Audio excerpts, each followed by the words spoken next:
Assalamualaikum warahmatullahi wabarakatuh. Baik, di sini kami dari kelompok 1 yang beranggotakan nama saya Dewi Sintiawati dan teman saya.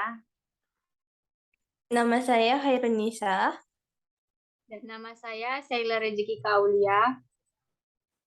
Di sini kami ingin mempresentasikan hasil diskusi kami untuk mata kuliah Rekayasa Perangkat Lunak mengenai pengujian perangkat lunak. Langsung saja kami mulai. Dan teman saya Sheila Rezeki Kaulia yang akan memulai menjelaskan mengenai presentasi kami.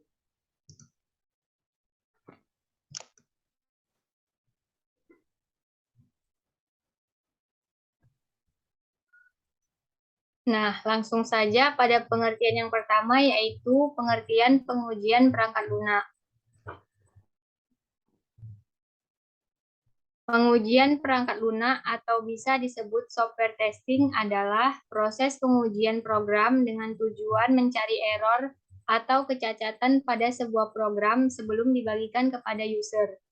Manfaat dari pengujian perangkat lunak yaitu menunjukkan bahwa fungsi perangkat lunak telah bekerja sesuai dengan spesifikasi dan kebutuhan fungsi yang telah tercapai.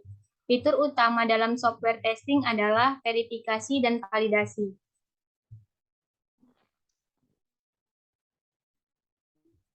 Berikut metode yang digunakan pada pengujian perangkat lunak, black box testing dan white box testing.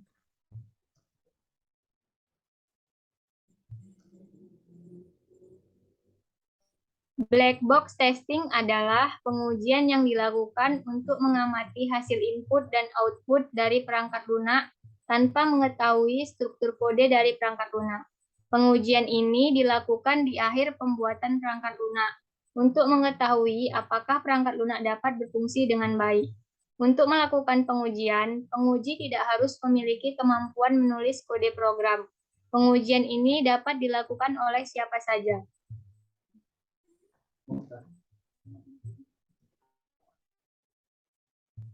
White box testing. White box testing adalah pengujian yang dilakukan untuk menguji perangkat lunak dengan cara menganalisa dan meneliti struktur internal dan kode dari perangkat lunak.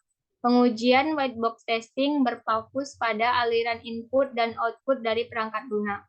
Untuk melakukan pengujian ini, penguji atau tester perlu memiliki kemampuan dalam memahami kode dari suatu program, sehingga pengujian ini tidak bisa dilakukan oleh sembarang orang.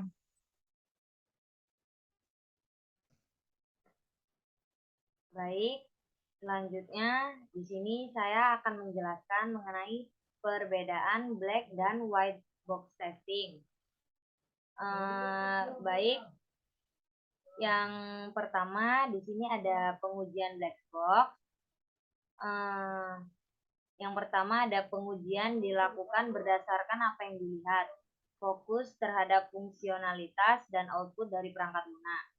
Sedangkan pengujian white box, pengujian yang dilakukan berkaitan dengan keamanan dan performa dari perangkat lunak, termasuk pengujian terhadap kode, implementasi, alur data, dan kemungkinan kegagalan dalam perangkat lunak. Yang kedua, pada pengujian black box, dilakukan oleh penguji yang independen, tidak memerlukan penguji yang mengetahui dengan jelas programming atau penulisan kode program. Sedangkan pada pengujian white box, dilakukan oleh penguji yang paham tentang quality assurance atau QA, struktur internal, dan kode dari perangkat lunak.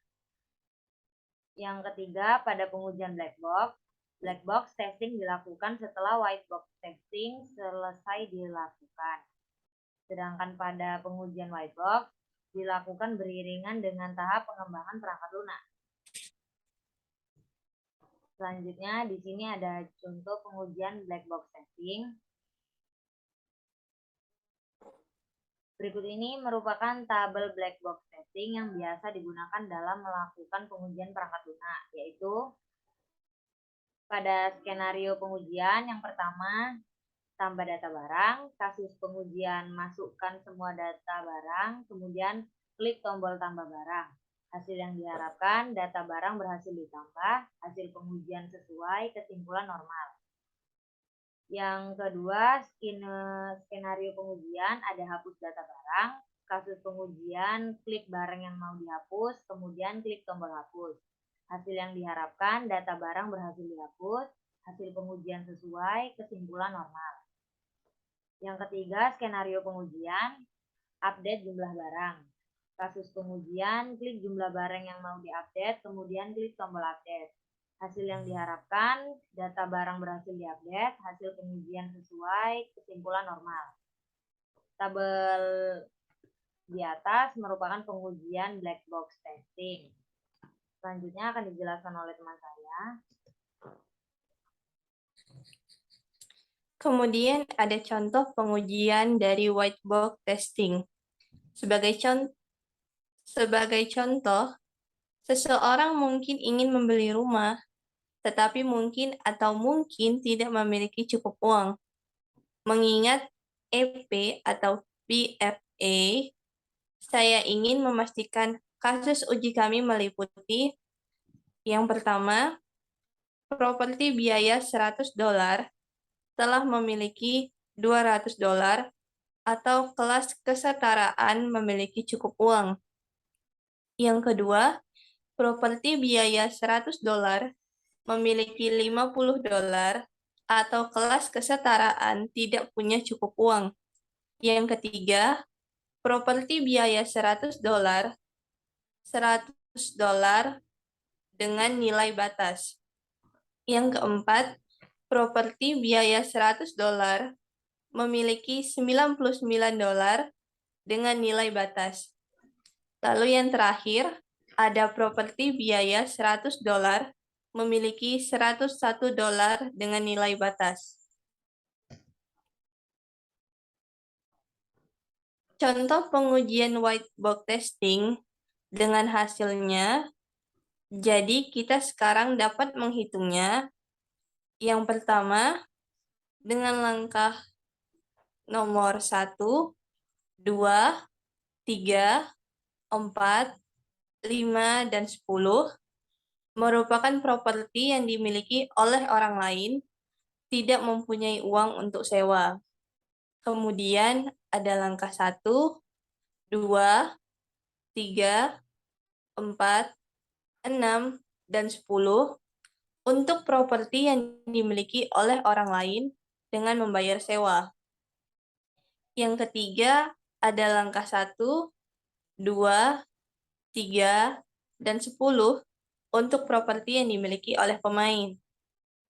Yang keempat ada langkah 1, 2, 7, dan 10 untuk properti yang tersedia tidak memiliki cukup uang.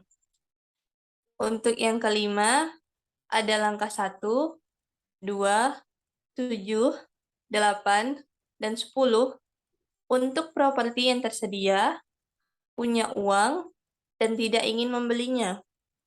Dan yang terakhir, ada langkah 1, 2, 7, 8, 9, dan 10 untuk properti yang tersedia, punya uang, dan membelinya.